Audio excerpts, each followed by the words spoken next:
Buen día, soy Alicia Portillo Venegas, artesana de la encuadernación y académica de la Facultad de Artes y Diseño de la UNAM. Agradecemos a los organizadores por esta invitación para compartir aspectos de la encuadernación en su relación con el diseño. Hola, soy Mónica Gisela Aguilar López, profesora en la Facultad de Artes y Diseño. He desarrollado investigación en torno a la evolución gráfica del libro y espero que esta presentación sea de su interés. Agradezco mucho a los organizadores por esta invitación.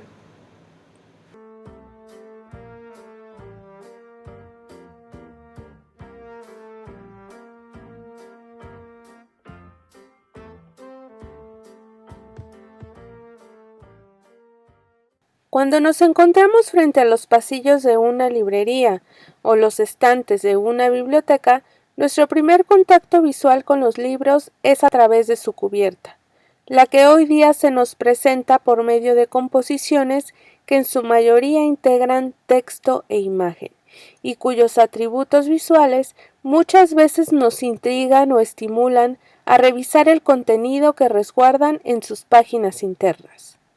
Diseñar cubiertas constituye un paso necesario en la producción de libros, de manera que difícilmente podemos concebir un libro sin cubierta diseñada. Incluso en los libros de la época de la imprenta manual encontramos en los lomos un título identificador acompañado de elementos decorativos. Las cubiertas no solo son la protección de un libro, sino también la fachada con la que una obra se presenta a sus lectores mediante elementos gráficos, tanto icónicos como lingüísticos, que conviven ex profeso en la representación de su contenido. En la actualidad, es común asociar al diseñador editorial o editor gráfico como el profesional que dota de las cualidades gráficas a dicho soporte. ¿Pero esto siempre fue así? Es decir, ¿las cubiertas siempre han incluido estos elementos gráficos? ¿Quién determinó el tipo de elementos que aparecieron en ellas? ¿De qué manera se dan las relaciones entre elementos icónicos y textuales? Estos son algunos cuestionamientos que dieron origen a esta investigación y guiarán el trayecto de la presentación.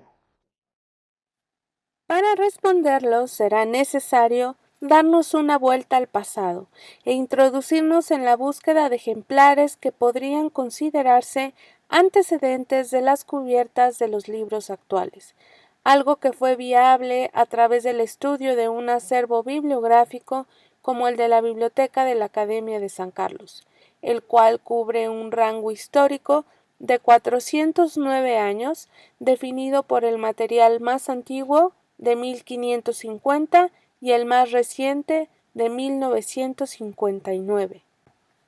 Reflejar a través de una muestra de cubiertas de editor decimonónicas el cómo se dio la integración de elementos iconotextuales a lo largo y ancho de su superficie responde el por qué nuestra selección de ejemplares ha sido guiada por una narrativa cronológica que abarca desde 1820, década en la que los especialistas han ubicado el primer ejemplar de cubierta de editor, hasta 1899, periodo que marca el fin de siglo, pero al mismo tiempo el momento donde alcanzaron un desarrollo importante de producción y explotación gráfica, iniciativa que ha requerido ser complementada con ejemplares de otros repositorios internacionales, de valor histórico innegable y por lo mismo necesarias para abordar la evolución gráfica del soporte editorial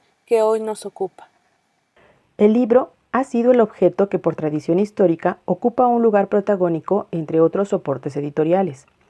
En lo que respecta a su estructura externa, esta ha sido producto de una evolución funcional y material supeditada a las actividades y oficios ligados a su producción. La presencia de la imagen y texto fue el resultado de factores que se desarrollaron como producto de la era de la edición moderna. Mayor oferta, un grupo de lector en aumento y técnicamente resuelta a través de procesos semi-industriales, cuyo cambio de estatus a industriales les llevó un siglo, de 1820 a 1920, cuando fue posible la mecanización de todos los procesos de la encuadernación. circunstancias que cambiaron la manera de interactuar con las cubiertas, pues los editores decimonónicos encontraron en ellas un terreno fértil de explotación gráfica y un vehículo para atraer a posibles compradores. Para hablar de cubiertas de editor, empecemos definiendo dos conceptos que están íntimamente relacionados: encuadernación y cubierta. En la larga cadena de procesos que comprende la producción editorial comercial, la encuadernación moderna ocupa el último lugar antes de que los ejemplares sean distribuidos y comercializados a fin de llegar a manos de los usuarios. En lo relativo al término cubierta, se denomina así al revestimiento de las tapas y lomo del libro. Es decir, se trata de una estructura tripartita constituida de un plano anterior, lomo y plano posterior, y producida durante el proceso de encuadernación. Es considerada como la estructura externa de un libro, frecuentemente hecha de papel impreso y antiguamente de tela y piel. Veamos cómo se relacionan estos dos conceptos en la siguiente definición de encuadernación. Encuadernación es un conjunto de técnicas, procesos y operaciones que consisten en la unión de hojas, pliegos o cuadernillos con unas tapas o cubiertas de diversos materiales, con el fin de conseguir una mejor conservación y manejabilidad, y que pueden llegar hasta la consideración de arte cuando las tapas han sido bellamente decoradas. A partir de la segunda década del siglo XIX, la producción de libros en general y de la encuadernación en particular se adhirieron a las nuevas dinámicas de organización económica, social y cultural que trajo consigo la Revolución Industrial, lo cual significó, por una parte, que las funciones que estaban distribuidas entre el impresor y el librero pasaran al editor, entendido como aquella figura que asumía las responsabilidades intelectuales, técnicas, estéticas y mercantiles de una obra. Por otra parte, que a través de la paulatina mecanización de sus etapas, la encuadernación se transformó y dejó de ser una actividad ligada a prácticas artesanales para incorporarse a las dinámicas de producción en serie. Transformaciones que conocieron ritmos distintos en cada país. Ambas condiciones se conjugaron y permearon en la manera de referirse a la encuadernación. En obras de la época es común encontrar el término publisher binding, encuadernación editorial o de editor, mismo que, según Martin, se emplea para indicar que una determinada cantidad de libros ha de encuadernarse en el estilo de estuche o de edición para un editor que considera el costo de la encuadernación, la impresión y demás gastos con anticipo a un beneficio que obtendrá con la venta de los volúmenes. El estuche al que se refiere Martin es la cubierta, que al ser diseñada y fabricada para un editor, adquiere de manera categórica la denominación cubierta de editor. Antes del siglo XIX, los libros eran vendidos en rama por los libreros. Esto quiere decir con la encuadernación incompleta, porque solo se vendían los cuerpos del libro, cuyas páginas habían sido previamente impresas, dobladas y cosidas, pero sin cubierta. Al adquirirlo de esta manera, el poseedor acudía a los talleres de encuadernación de la época para elegir el estilo que más se adecuase a su gusto y bolsillo. Cada establecimiento podía identificarse por los estilos constructivos y ornamentales que ofrecían, así como por las calidades de materiales, técnicas y herramientas utilizadas para su elaboración. Siguiendo la lógica del curso que dio a la encuadernación industrial ser posterior al artesanal, se comprende que la denominación de técnicas, procesos y operaciones inherentes a esta fueran correlativas a sus precedentes. De ello sabemos por obras como el Dictionary of Printing and Bookmaking de 1894, la cual expone al proceso de encuadernación a partir de 3 etapas generales: Preparation, Forwarding and Finishing, misma que utilizaremos para exponer, de manera general, lo que concierne a la cubierta, haciendo énfasis en la última fase. Esta etapa abarcaba la preparación de los materiales y su corte de acuerdo al tamaño del cuerpo del libro. Entre estos materiales encontramos cartón gris, tela, papel y piel. Una de las innovaciones que presentaron las encuadernaciones de editor fue el uso constante del percal como material de recubrimiento. Tela hecha a base de algodón, cuyas bondades eran ser más resistente que el papel, más barata y accesible que la piel. Esta fase consistía en la integración de todas sus partes y una vez concluida se procedía a su unión con el cuerpo del libro, por medio de refuerzos y guardas, para finalmente dar paso a la unidad material llamada libro. Una de las innovaciones que trajo consigo la mecanización fue la introducción del casing, encuadernación de cartucho o en tapa suelta, un tipo de estructura de construcción en la que la tripa y la cubierta se podrían producir de manera independiente y muchas veces simultánea. Es decir, la presencia de ambas solo era necesaria en la última etapa de unión, previa a la finalización del libro. En la etapa de finishing o acabado, se realizaban tareas complementarias a la construcción del objeto. Justo antes de unir el cuerpo del libro a la cubierta, ésta quedaba sujeta a la integración de elementos ornamentales y textuales. En la década de 1820, la tela de las primeras cubiertas de editor presentaba problemas para la fijación de elementos ornamentales, por medio de los métodos de estampación tradicionales, gofrado y dorado.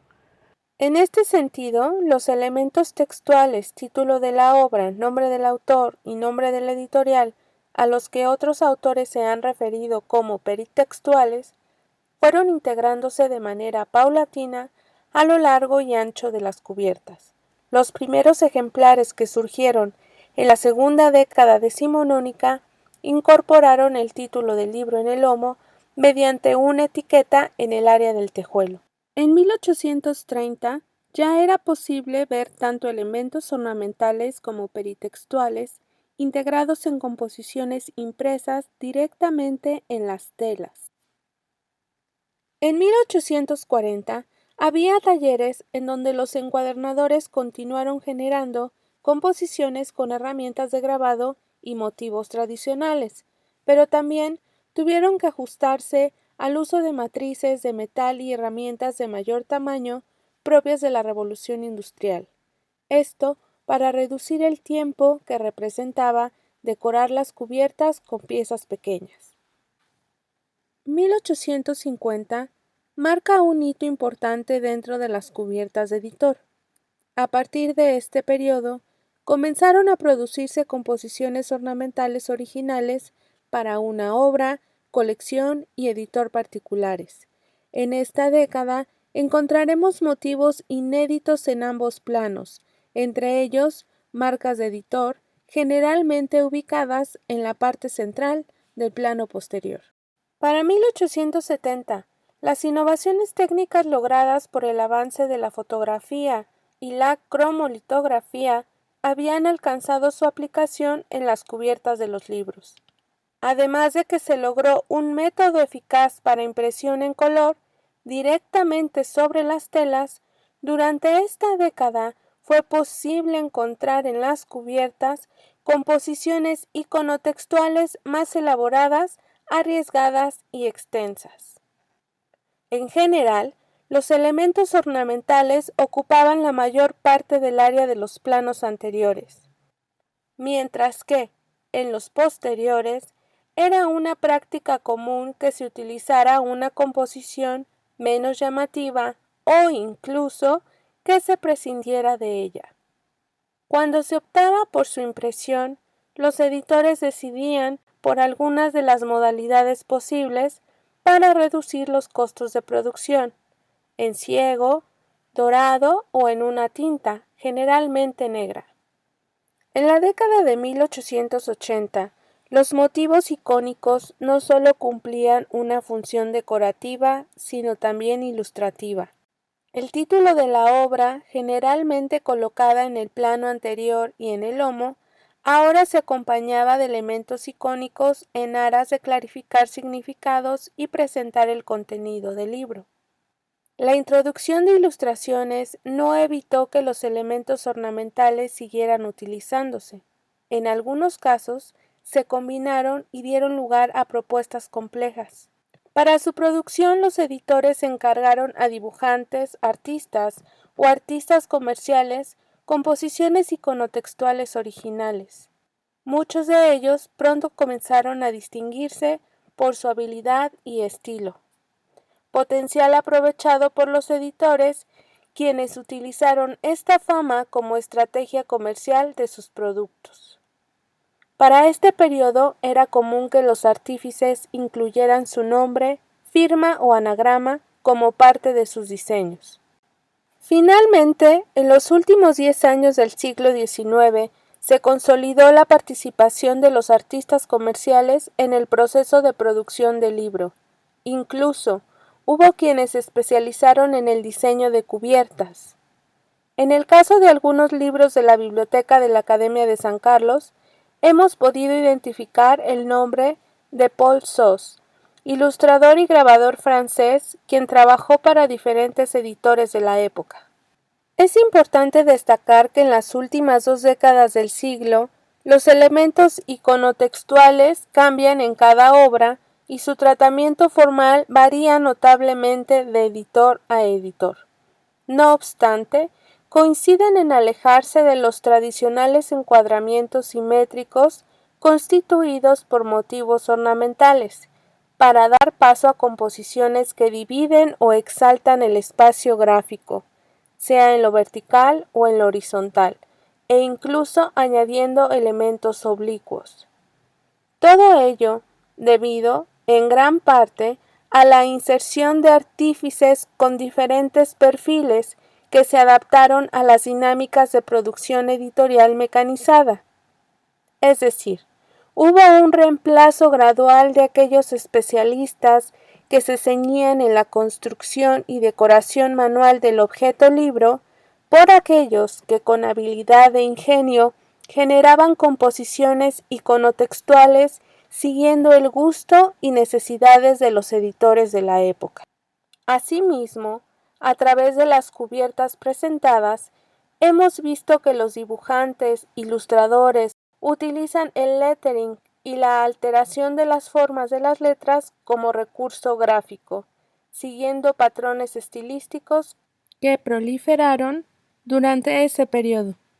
A modo de conclusión, la encuadernación puede ser valorada desde diferentes perspectivas y cada una puede diferir por los factores que en ella se destaquen. Por ejemplo, sus artífices, sus materiales, herramientas de construcción, entre otros.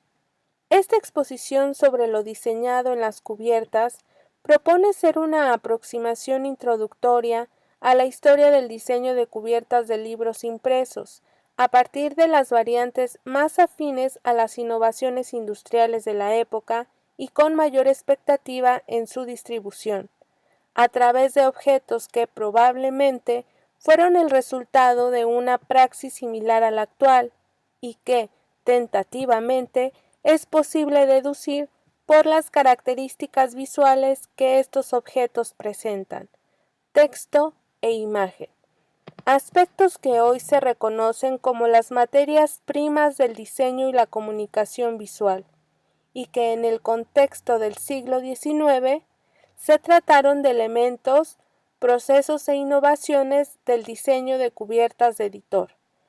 Retomarlo a partir de ejemplares que forman parte del acervo histórico bibliográfico de la que fue la primera Academia de Artes en América, probablemente complemente las iniciativas que han desarrollado entidades académicas en otras latitudes, y que en conjunto sumen esfuerzos para comprender el curso que siguió la evolución gráfica de las cubiertas y la diversidad visual que desencadenó su iconotextualidad. Esperamos que esta exposición haya despertado la curiosidad de sus espectadores. Dejaremos nuestros datos para quienes estén interesados en compartirnos sus comentarios o preguntas en torno al tema que hemos expuesto. Gracias por